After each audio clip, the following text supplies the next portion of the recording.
Na semana passada a gente estudou esse tipo de problema.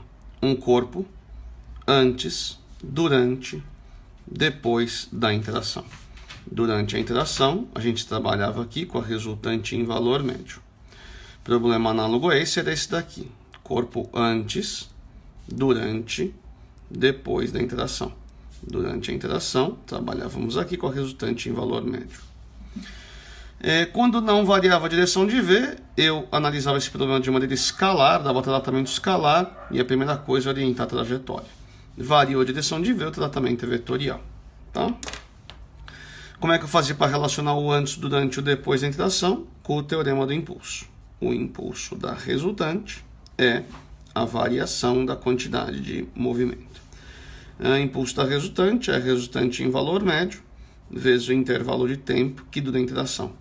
Variação na quantidade de movimento é o produto M delta V. Legal.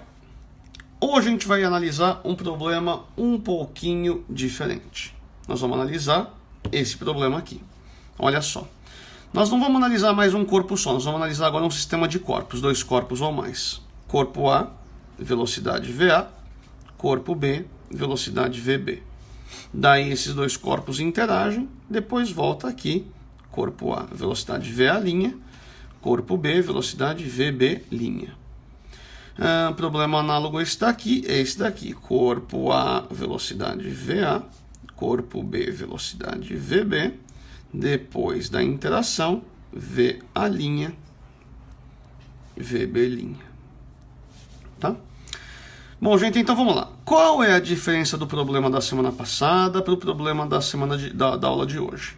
Semana passada, a gente analisou um corpo só. E dava a mesma atenção para o antes, para o durante e para o depois da interação. Agora estou analisando um sistema de corpos, 2 corpos ou mais. E estou dando mais atenção para o antes e para o depois da interação. O que não muda daqui para cá? A escolha do tratamento. Não variou a direção de V, tratamento escalar, orienta a trajetória. Variou direção de V, aí o tratamento é vetorial. Tá? Vamos para mais alguns detalhes. Então quer dizer que eu estou estudando um sistema de pontos materiais. Sistema é a mesma coisa que conjunto. Ok? Ponto material são corpos que não giram. Tá? Isso quer dizer que a partir de agora eu só estudo corpos que não giram. Por exemplo, bola de bilhar. Se a bola de bilhar vier reta, ok. Se ela vier rodando, aí eu não estudo. Tá certo?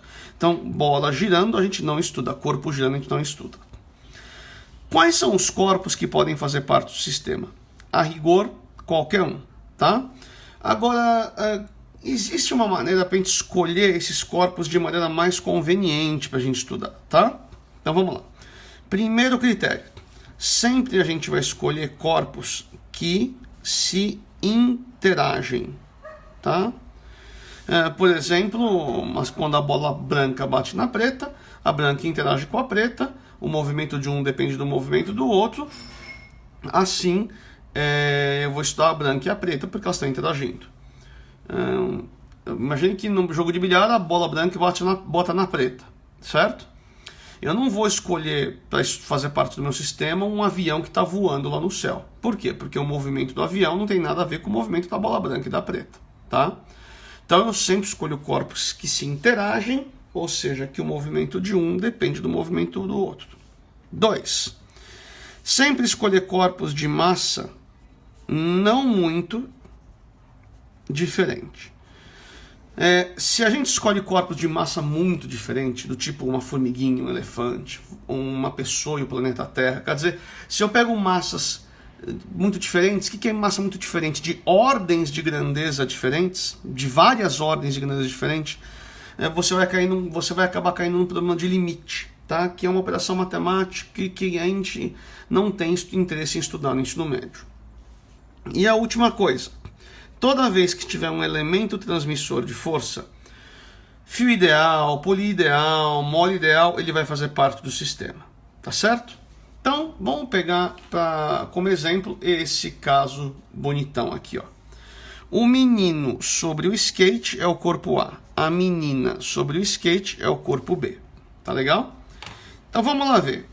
Corpo A e B, tá? Eles estão se interagindo? Sim, estão se interagindo. Então A e B estão interagindo. Tem massa não muito diferente? Sim, não tem ordens de grandeza diferente aqui na massa, tá? Então o corpo A e o corpo B, eles fazem parte do sistema. O fio é um elemento transmissor de força, então ele faz parte do sistema. Então quem é meu sistema de corpos aqui? A, B e o fio. Vamos marcar força nos corpos do sistema.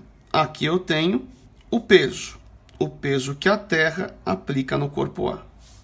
Aqui a gente tem também o peso que a Terra aplica no corpo B. No menino, no corpo A, temos a normal que o apoio aplica em A. E aqui nós temos a normal que o apoio aplica em B. Aqui temos a tração que A puxa B. E se A puxa B, B puxa A. Tem a tração que B puxa A. Tá ok? Opa, esqueci aqui os vetorizinhos. Bom, gente, uma vez que a gente marque força no sistema de corpos, a gente pode classificar essas forças em forças internas ou forças externas. O que é uma força interna? O que é uma força interna? É uma força aplicada por um corpo do sistema em um corpo do sistema. E uma força externa? O que é uma força externa? Uma força aplicada por um corpo fora do sistema em um corpo do sistema. Então, vamos aqui analisar. Pesos. Os pesos são aplicados pela Terra. Tá? Não se esqueça quais são os corpos do sistema, A, B e o fio. Peso é uma força aplicada pela Terra, então é uma força externa. Ambos os pesos são forças externas. As normais são aplicadas pelo apoio, também é um corpo fora do sistema, então é força externa. As trações são forças aplicadas por A e por B. Essa é a tração que A aplica em B, essa é a tração que B aplica em A, tá? Essas são forças internas. Então, vamos deixar aqui representado, só indicado, essas são as duas forças internas. Legal. Bom, pessoal, vamos fazer o seguinte. Vamos relembrar agora o teorema do impulso, tá? O teorema do impulso é aplicável para um dado corpo. Isso quer dizer que eu posso chegar aqui e aplicar o teorema do impulso para o corpo A e depois para o corpo B, tá? Vamos só reescrever esse teorema do impulso, esse teorema do impulso, tá? De outra maneira, tá legal? Esse tanto faz. Vamos pegar esse aqui, essa versão, o impulso da resultante e a variação da quantidade de movimento, tá? Vamos aqui e vem me ajudar. Impulso da resultante igual a variação da quantidade de movimento. Então eu posso escrever assim, né?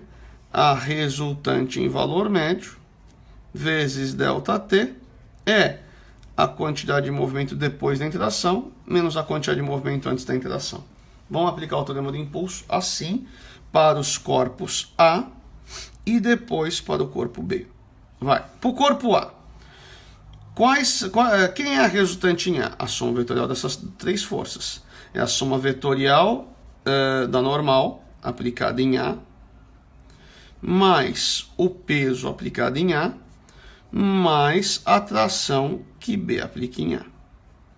Isso aqui vezes o intervalo de tempo que dá interação é a quantidade de movimento de A depois da interação, menos a quantidade de movimento de A antes da interação.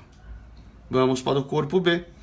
A normal aplicada em B, mais o peso aplicado em B, mais a tração que A aplica em B. Isso aqui vezes o intervalo de tempo de interação é a variação, a quantidade de movimento de B depois da interação, menos a quantidade de movimento de B antes da interação. Eu gostaria que você percebesse que eu arranjei essa ordem de uma maneira que me interessava, tá?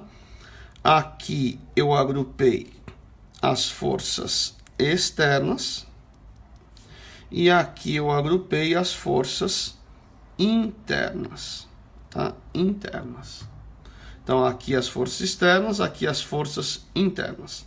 E eu vou fazer algo que você deve estar esperando, que é fazer essa soma. Ok? Vamos lá então, tá? Concentração. Você tem que me ajudar agora. Me ajudar. Vem. Prestando atenção aí, obviamente. A soma da atração. A atração que A aplica em B, a atração que B aplica em A. Essas duas forças constituem um par ação e reação.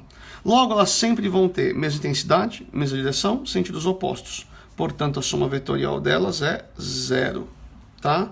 Gente, é importante para mim que você perceba que soma de força interna, a somatória das forças internas sempre é 0. Porque sempre vai ser um par ação e reação. Tá?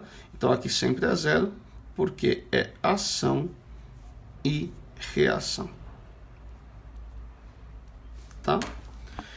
Agora, aqui, a normal equilibra com o peso, a normal equilibra com o peso, essa soma dá 0. Só que aqui, a soma das forças externas ser 0, não é algo que acontece sempre. Aconteceu para essa situação, tá? Então, é um caso particular.